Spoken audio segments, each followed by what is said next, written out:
Что делать? Сейчас, в этот период, многие люди чувствуют чувство вины. Я недостаточно делаю для победы Украины. Какие причины и посоветуйте, что с этим делать?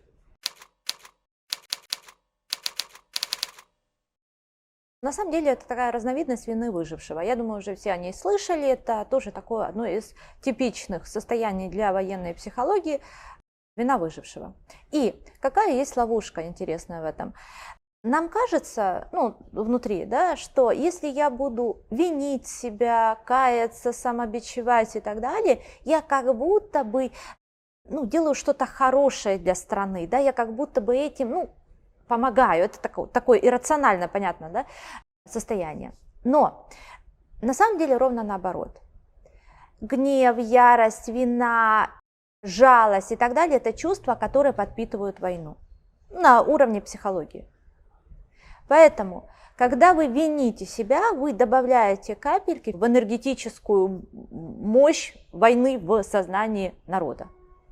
Задача каждого из нас – понимать эти состояния и, как говорят профессиональные психологи, контейнировать их. То есть пытаться отсоединиться от них, да, переключиться, найти для себя аргументы, которые будут вас возвращать в нормальное состояние. Еще раз, вина ничем не лучше, чем ненависть, ярость и так далее. Это точно такое же подпитывающее войну чувство.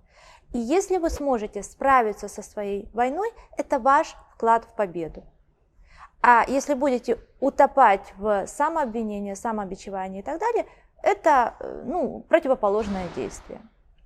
Пожалуйста, эту идею себе возьмите и вспоминайте о ней тогда, когда вина выжившего опять к вам подкрадется в виде идеи, мысли о том, что вы недостаточно делаете для победы Украины. Второй момент про достаточность или недостаточность. В первые дни войны мне очень понравился ответ нашего мэра Киева Виталия Кличка, когда его спросили, почему его брат Владимир не в теробороне.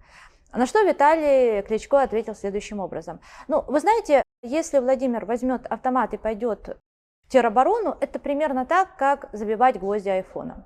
Можно, гвозди будут забиваться, но наверняка для айфона есть более лучшее применение, более эффективное и то, которое больше будет способствовать победе, если мы говорим о военной ситуации. У каждого из вас есть свой айфон, метафорически. Это ваш талант. И ваш талант – это ваше оружие. Самое мощное, самое эффективное и самое сильное из того, что вы можете сделать.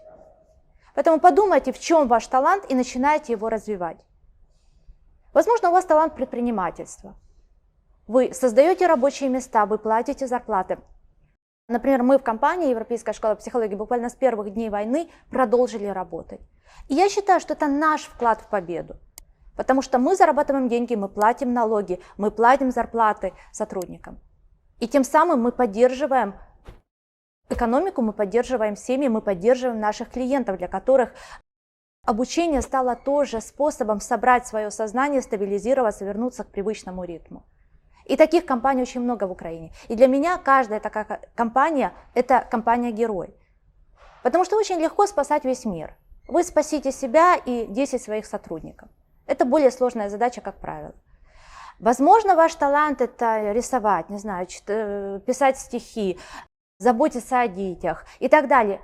Подумайте, что является вашим айфоном, и не забивайте им гвозди, а применяйте его так, чтобы это служило вам, служило другим людям, и это будет ваш самый сильный вклад в победу нашей страны.